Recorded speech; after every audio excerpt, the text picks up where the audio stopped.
guys, what's up? It's Noelle with Baker's Backyard Bounty, and I was going through some photos the other day and realized that our backyard used to be a pool. I completely forgot that 5 years ago, the backyard was mostly a pool with a giant deck, and that was it.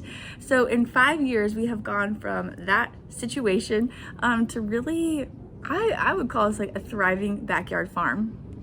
Now, I know there are a lot of you out there who visualize growing your own food and having chickens and really truly believe that that can only happen when you have enough time, money, energy, resources to go and get acreage and land. And one of my favorite YouTubers, Jessica from Roots and Refuge, she really inspired me to get going seriously on farming in our backyard.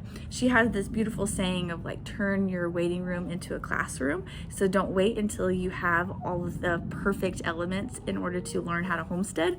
Go ahead and do it now. And what I have found through taking her advice and really making the most out of the space we have is that I'm good with the space we have. Like, I always had wanted a farm, and I still do. I think one day that is totally where we will end up, is with acreage and doing this on a bigger scale. But that longing and desire to like get out to the country quick is dissipating as I realize how much I can actually do here in suburbia. And it's manageable, it's cost efficient. We don't have to uproot our whole lives in order to follow our dreams. And so as of today, I'm like, we good. And that's kind of a really nice feeling, that settling into contentment. So as you are considering like, yes, I want to do this, I want to grow my own food, I want to take back some control in providing for my family and myself, you may come to realize that your backyard or your front patio or your apartment balcony can provide a lot of that fulfillment. And we just oftentimes underestimate that, the power of a small space. So what I'm going to go through today with this video is kind of our beginning to end, like just some tips, like practical steps to take in order to transform your space into a growing space. So from the get-go, my dad always says, Noelle, you're so good at speaking French. There's so much oui. When really it was my dad and Reed. They worked super hard to take out the pool. It was like half above ground, half below ground pool and deck. And so they disassembled that, took out a lot of the like metal supports underneath the ground. We still have a lot of the framework actually underneath the ground. So for like months, we had just a giant crater in our backyard, and we would like have some bonfires in there. It was kind of fun. But what happened is we ended up just getting like some cheap fill dirt and filling in the hole just with a bobcat. And so Reed rented a bobcat for the day, filled in the hole with just like some cheapo fill dirt, and we went from there.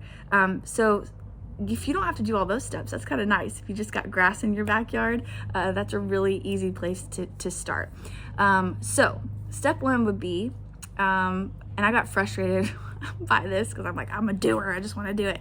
But start to watch your space, like start to become an observer, almost like a scientist. Like get really curious about your space. Like, where does the sun hit for 6 hours a day? Where does the sun hit for 12 hours a day? Where do I get morning shade but afternoon sun? And just start creating literally a map of your space so that you know how much growing space you have for full sun, which a lot of vegetables like. What spaces have too much sun and are going to peter out in the summer. Maybe that's where you build some structures for shade cloth or whatever. And then where can you put things that are shade tolerant? Like, leafy greens love some shade. You could grow a lot of perennial plants and flowers in the shade. And so really just get to know your space and map out those sun areas and the amount of sun each area gets. I did not do that.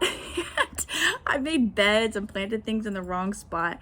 So baseline, the common thread through all these tips is like be okay with messing up and making mistakes. Like, seeds are cheap enough that you can waste some seed. Okay, like, it's better to get going and start trial and error than to become a perfectionist and kind of have like that analysis paralysis, because then you're going to get discouraged and you're going to give up and you're going to overcomplicate it, and that's like takes all the joy out of it. Okay, so watch where the sun hits, but also know that you're not going to get it perfect and you will mess things up.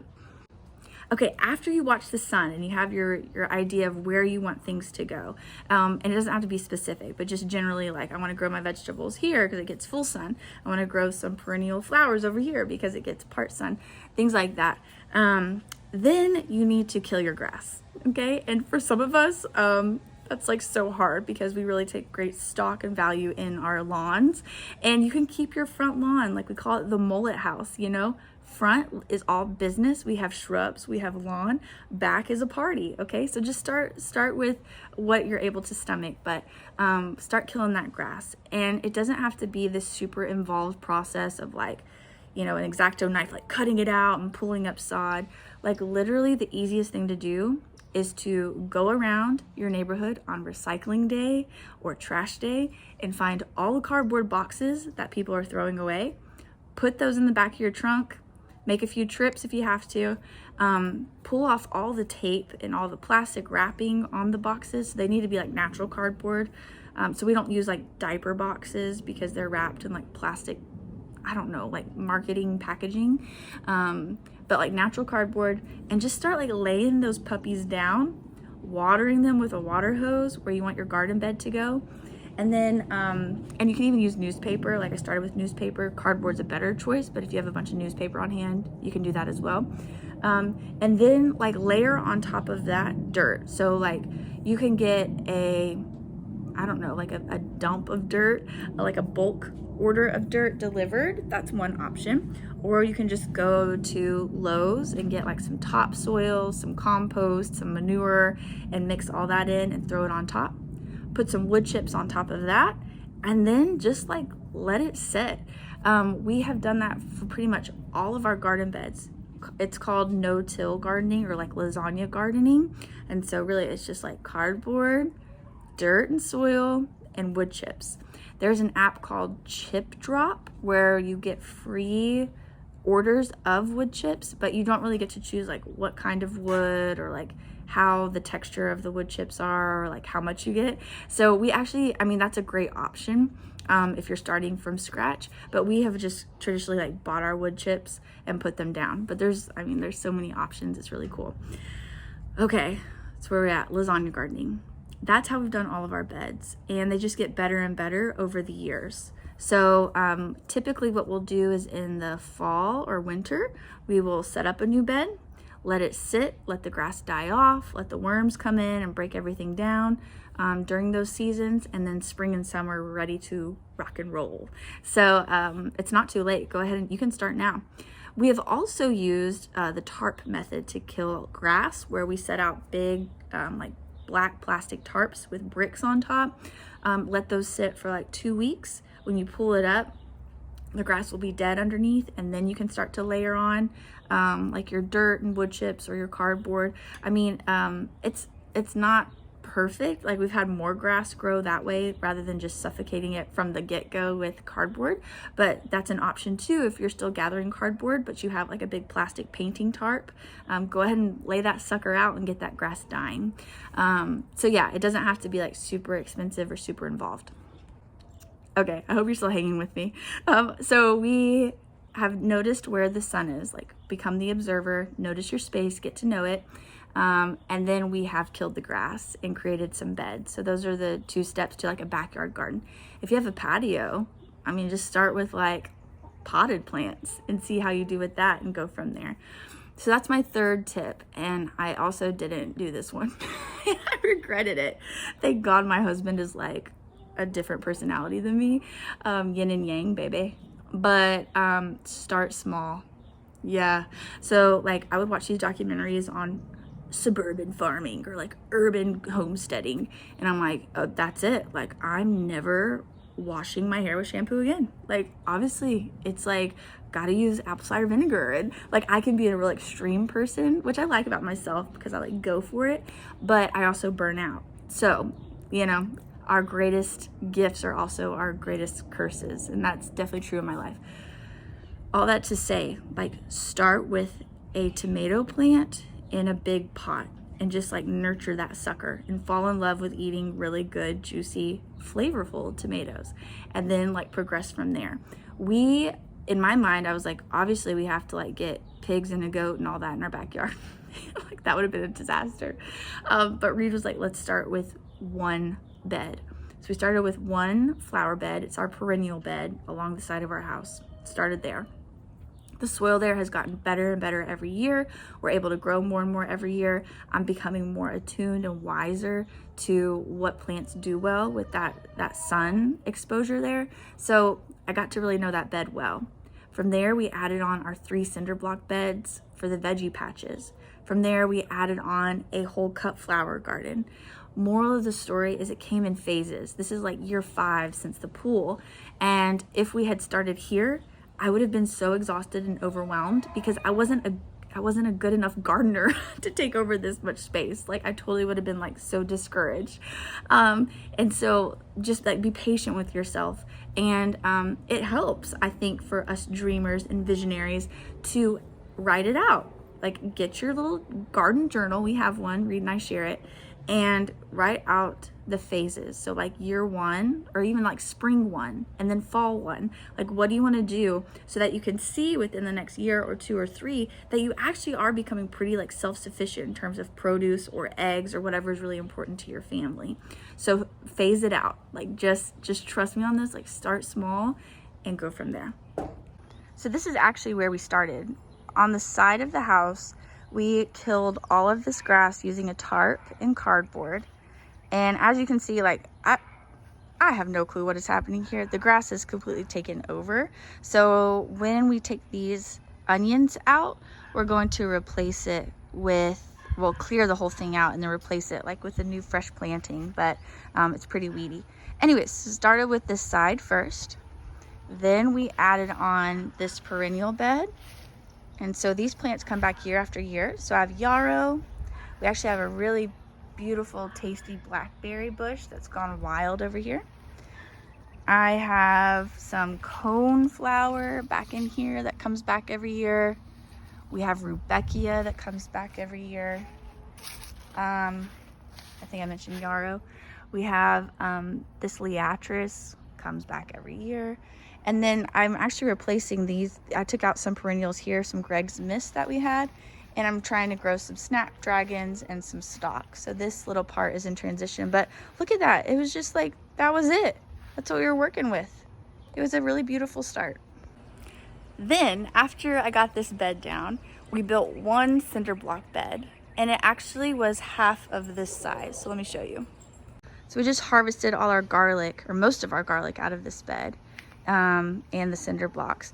But yeah, it was like half of this size. So see where that sprinkler is? It was just whoop, cut off there.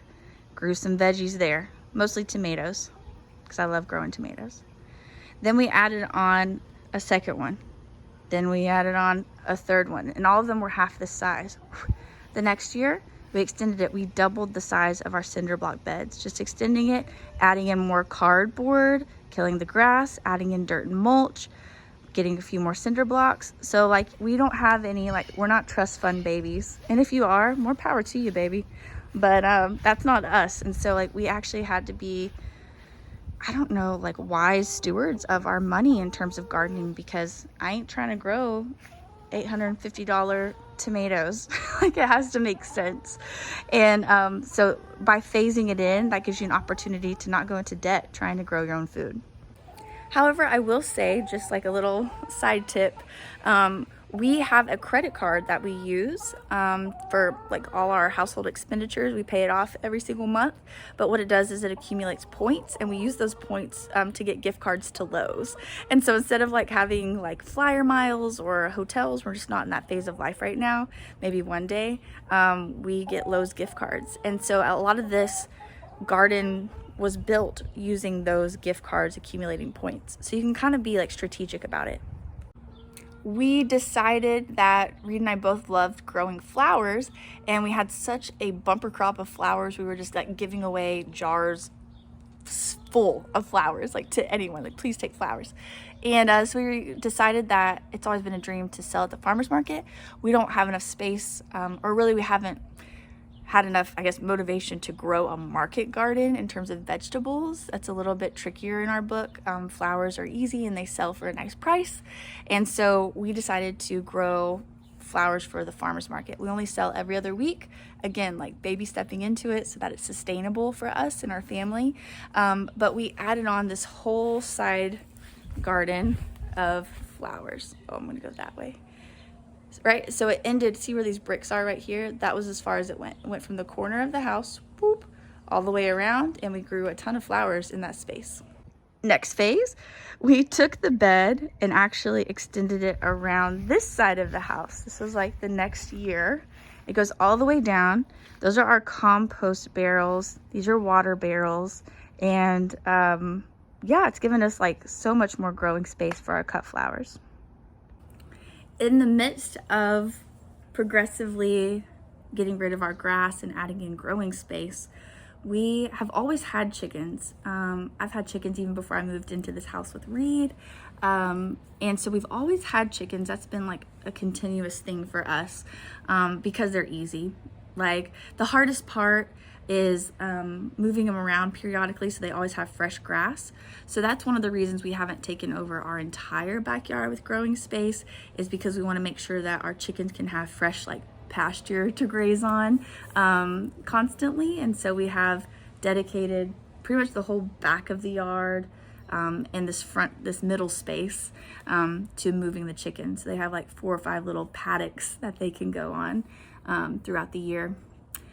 We also incorporated the water barrels, and so we did that just out of a perspective of sustainability. Our intention was to use that water, that rainwater, to water all of our gardens, but as the growing space increased, it became like 30 loads of the watering can.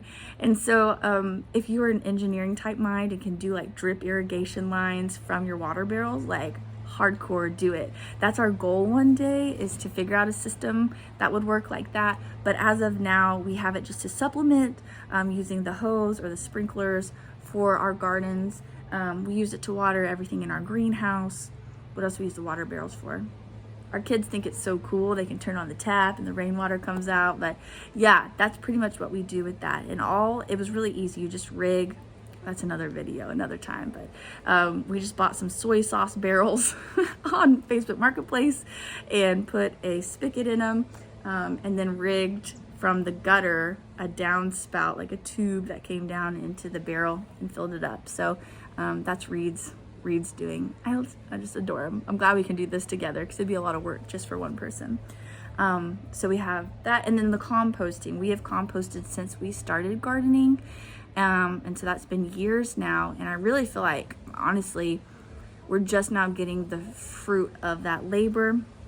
We're getting good at composting, and again, Reed has like been the leader in that. But we went from one like compost tumbler like you find at Lowe's. That just wasn't enough for us. Like it didn't make really a dent in our soil bill per se for our gardens. So then we added on 2 of the tall stacked ones that I just showed you over there, composters, and that gave us a lot of good space because we put like the chicken poop in there to cook. We put when we turn over the gardens, like take out plants and put new ones in, all that stuff we take out goes in there. All our food scraps either go to the chickens or the compost. So we really have like no food waste. Let's see, what was I saying? Okay, and then we added on a 3rd one of those tall composters. So again, in phases, as we had money and availability to do that, we started composting clothing, like cotton clothing and whatever synthetic, I said in my last video, you just pull on out. And so we have a really good composting system going. And so we are starting to see the fruits of that, and our plants are healthier, they're growing faster, they're more vigorous, they are producing really good fruit. And so I'm like proud of that. But it did not happen overnight. So again, we're on like year 5 as we phase this in, but yeah, we grow enough onions and garlic for the whole year. Hopefully this year we'll have enough potatoes to carry us through the year. We grow enough flowers to make money at the farmer's market each summer. We grow enough vegetables to really replace like our produce that we would have to purchase, especially during like the spring, summer, and fall when things are really kicking off. This year, we're going to really focus on preserving and canning so that we can have enough produce to cover us through the winter. And when I look back, I'm like, that was my dream, was to have enough garden space and grow enough food to replace most of our produce that we would buy at the store. And the eggs give us protein, and so it just, I don't know, I feel empowered and I feel really proud when I look back and realize like we've come far. Like we actually are doing a really good job, because yeah, it can feel daunting sometimes, the headlines in the news. So that gives us security knowing we have that capability. Okay, and the last thing I would say, and this is something that I'm working on as well, and like why I love doing these little YouTube videos, is build a community. Yeah, so it can be pricey, like buying all your own plants at the nursery, or I don't know, like buying all your own seeds, you know, like building community. And there's so many communities online. There's so many seed swaps that you can be a part of, where you can get like, I don't know, 25, 30 different varieties just from sending in some of your excess seeds you have. So community is the way to go. Taking a cutting from a friend's garden and planting it in yours, and sharing your cuttings with somebody. That's really easy to do with like fruit trees and like berry bushes. Just take a cutting and get it propagated and going. And then like sharing your produce. Maybe you don't have enough space to grow lettuce and potatoes and tomatoes. So maybe you trade someone that you know who has a bumper crop of lettuce, you give them some tomatoes, or vice versa. Like that's one of the most fun parts of this, is getting to share and inspire other people by growing your own food and having them taste the difference. Okay, so to go from a pool and a deck to a backyard farm, let's see. Notice where the sun is. Start to plan out your garden beds and kill the grass using a no-till method, if that works for you. Work in stages and phases, like have a 3 to 5 year plan. Get you some chickens. That's easy enough to do and cheap enough to do.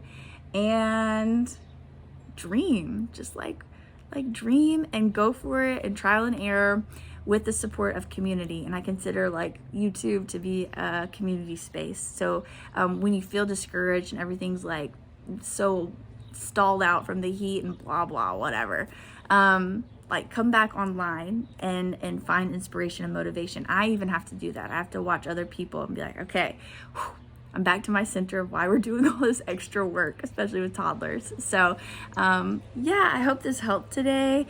And if you have any questions, please comment below and subscribe so we can follow along with each other. And happy gardening. May you find the bounty in your own life and all the beauty that it holds. And we'll see you soon.